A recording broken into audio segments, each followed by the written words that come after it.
दोस्तों आज हम जिस मूवी को एक्सप्लेन करने वाले हैं उसका नाम है मूनफॉल। फिल्म के शुरू में स्पेस में हम कुछ एस्ट्रोनॉट्स को देखते हैं जो एक सैटेलाइट को ठीक कर रहे होते हैं।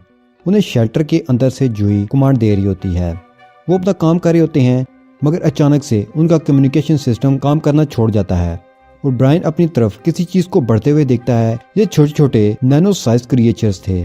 ये क्रिएचर मूव करते हुए उनकी तरफ आते हैं और सैटेलाइट से जोर से टकराते हैं और जहाँ ब्रायन का पार्टनर कहीं स्पेस में खो जाता है। ब्रायन किसी तरह जो के शेल्टर तक पहुंचता है। वो देखता है कि जूही यहाँ पर बेहोश पड़ी है। वो अपने पार्टनर से कांटेक्ट करने की कोशिश करता है मगर यहाँ पर किसी भी बात का कोई फायदा नहीं होता। ब्रायन अपनी फ्रेंड जूही को लेकर जमीन की तरफ निकलता है। फिर वो देखते हैं कि छोटी नैनो साइज मखलूक चांद के ऊपर अजीब से सुराख बना रहे होते हैं। अब हम 18 महीने बाद का वक्त देखते हैं। यहाँ पर हम ब्रायन की वाइफ को देखते हैं जो टीवी पर इस न्यूज को सुन रही होती है कि नासा ने ब्रायन को हटा दिया है जो वाकया स्पेस में हुआ था उसकी वजह से। और टीवी पर यह दिखाया जाता है कि ब्रायन और जूही के स्टेटमेंट पर नासा के लोग बिल्कुल भी यकीन नहीं करते। ब्रायन की वाइफ उससे डिवोर्स ले चुकी है और अपने बेटे सोनी को लेकर दूसरे मुल्क शिफ्ट होने वाली थी क्योंकि इस वाकया के बाद इन लोगों के पास जो घर था वो भी उनके पास नहीं रहा। अब हम इससे भी 10 साल बाद का वक्त देखते हैं। हम यहाँ डॉक्टर केसी हाउसमैन को देखते हैं जो मून पर होने वाली एक्टिविटीज की इंफॉर्मेशन को इकट्ठा कर रहा होता है।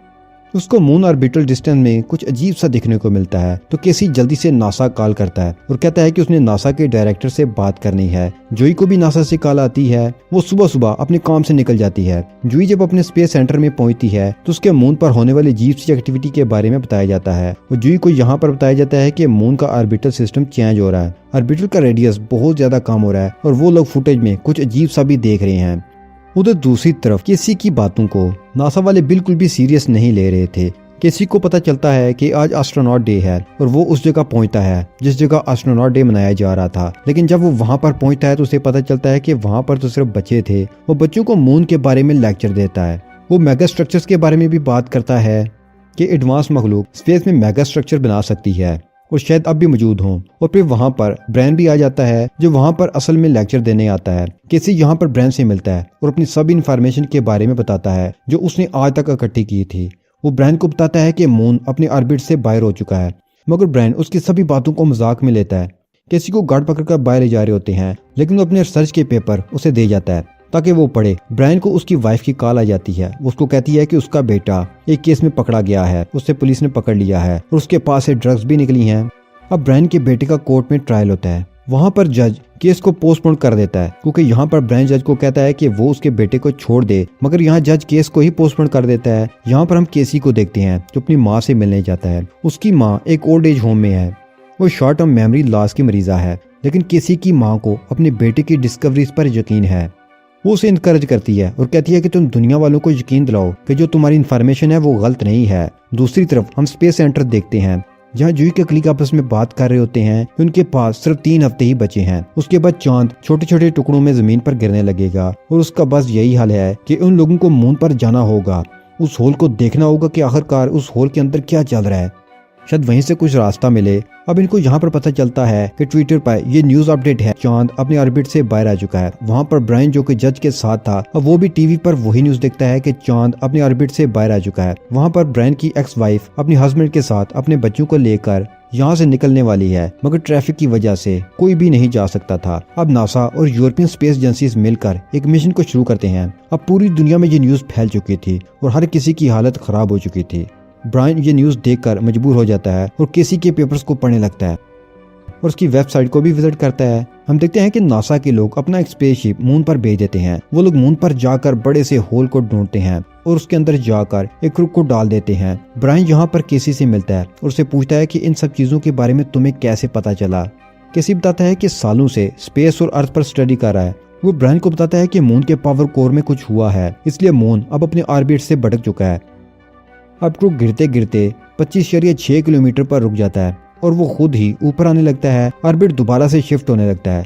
अब उसी होल में से वही नैनो क्रिएचर्स बाहर निकलते हैं और स्पेस शटल पर अटैक कर देते हैं और पूरे ग्रुप को मार देते हैं। जूही जब ये देखती है तो वो शॉक्ड हो जाती है और वो पूछती है कि आखिर ये सब है क्या। अब मून की ग्रेविटी बढ़ने लगती है, समुद्र का पानी भी ऊपर चढ़ने लगता है और शहर की तरफ आ जाता है। ब्रायन किसी न किसी को बचा लेता है। नासा का डायरेक्टर ये सब देखकर खौफजदा हो जाता है और ये सब देखकर अपनी फैमिली को इन्फॉर्म करता है कि वो सब यहाँ से निकलने वाले हैं। जूही जब ये बात सुनती है तो वो अपने डायरेक्टर से कहती है, क्या तुम यहाँ से भाग जाओगे? कोई बात तो ऐसी है जो तुम मुझे नहीं बता रहे, जिसके बारे में जानते हो। नासा का डायरेक्टर जूही से कहता है कि अगर तुम्हें नासा के बारे में जानना है तो तुम जाकर एक आदमी से मिलो, और क्लियरेंस के लिए उसे अपना कार्ड भी दे देता है। अब जूही इस जगह पर पहुंच जाती है जिसके बारे में उसके डायरेक्टर ने बताया था। वहां पर जाकर वो कुछ पुरानी रिकॉर्डिंग्स को चेक करती है। रिपेयर मशीन वाली फुटेज में वो इन नैनो क्रिएचर्स को देखती है।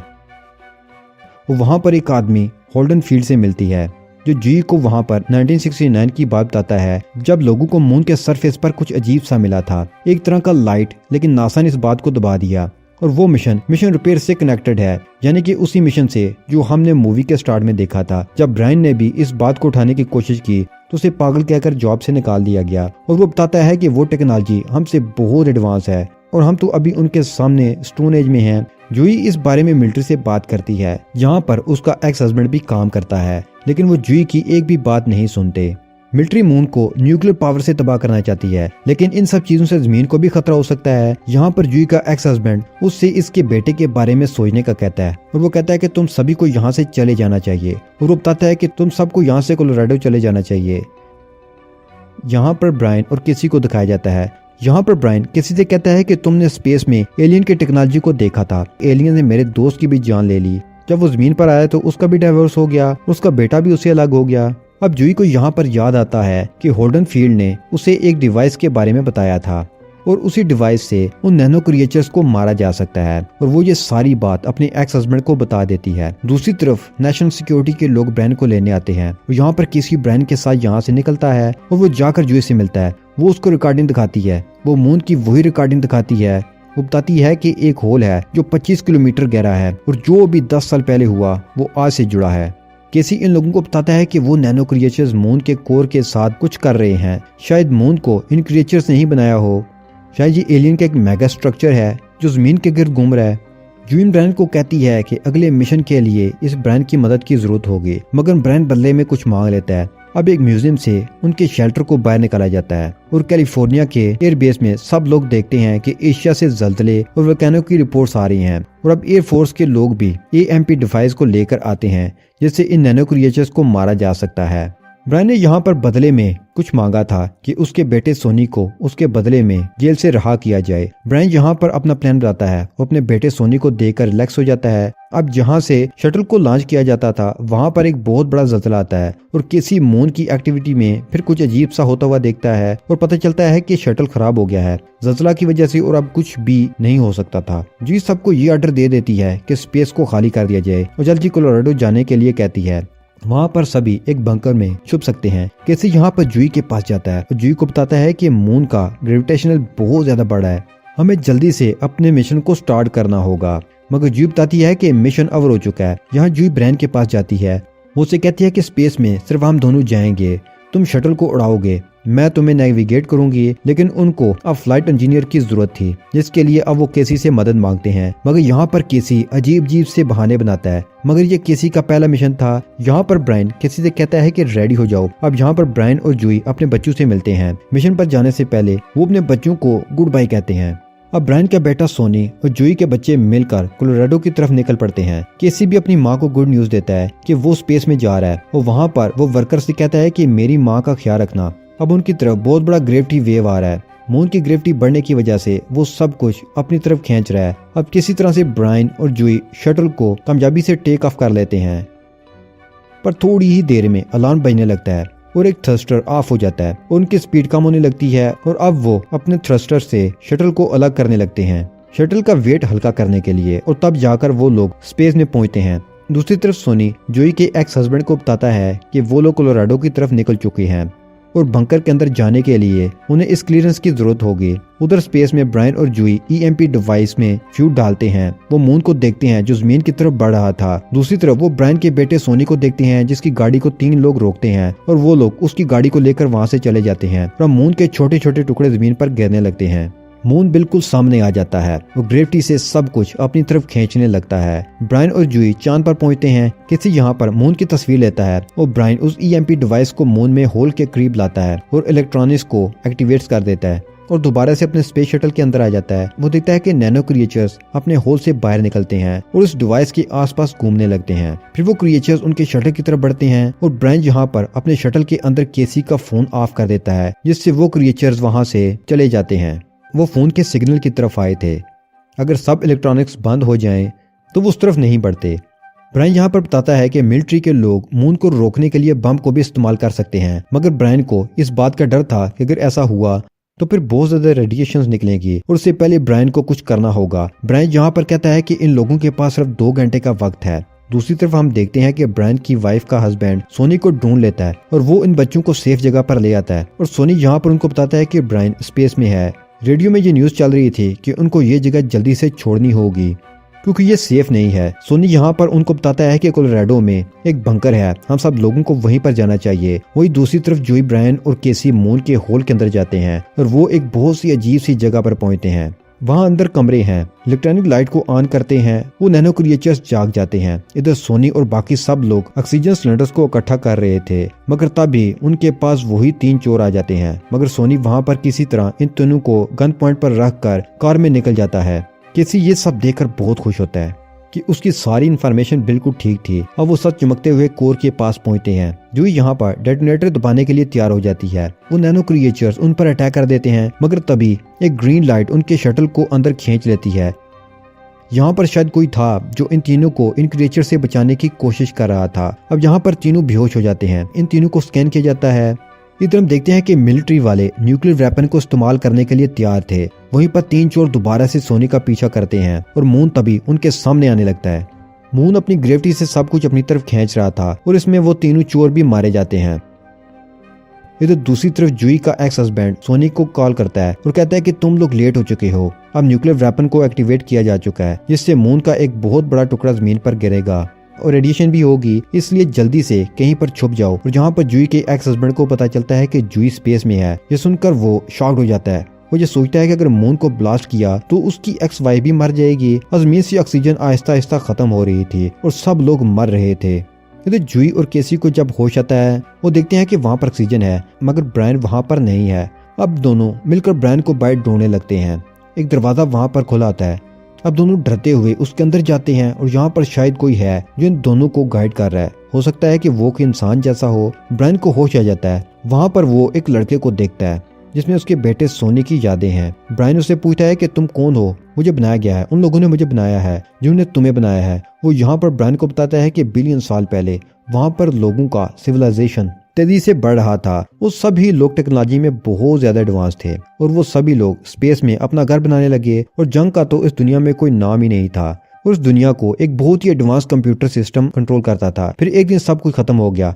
इंसानों का बनाया गया सिस्टम उनके अगेंस्ट हो गया और इस टेक्नोलॉजी को जिससे भी खतरा था वो इन सभी को मिटाने लगा। तभी वो लड़का सोनी में बदल जाता है, मगर ये सोनी नहीं है, ये कंप्यूटर का ऑपरेटिंग सिस्टम है। और फिर बताता है कि इन सब के बाद वो लोग गैलेक्सी में कई सेफ जगह पर रहने लगे।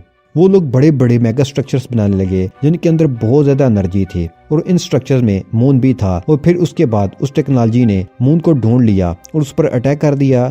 ये क्रिएचर उन्हीं इलेक्ट्रॉनिक्स चीजों पर अटैक करते हैं जिनमें ऑर्गेनिक लाइट्स हैं। और फिर वो बताता है कि इन्हीं एक ह्यूमन की जरूरत है जो इस नैनो क्रिएचर्स को मून से हटाने का काम करेगा। और उससे ये होगा कि मून दोबारा से अपने ऑर्बिट में आ जाएगा। और उसके बाद हम ब्रायन को देखते हैं जो बेहोश था और वो ये सब कुछ अपने सपने में देख रहा था। जुई और केसी जब उसको उठाते हैं तो वो उनको बताता है कि उन्हें जल्द ही इन क्रिएचर्स को मारना होगा, उन्हें जल्द ही मून पर से हटाना होगा, वरना बहुत बड़ी तबाही दुनिया में हो जाएगी। और अब वो तीनों देखते हैं कि वहाँ पर जो टेक्नोलॉजी थी उसने उनके शटल को ठीक कर दिया था।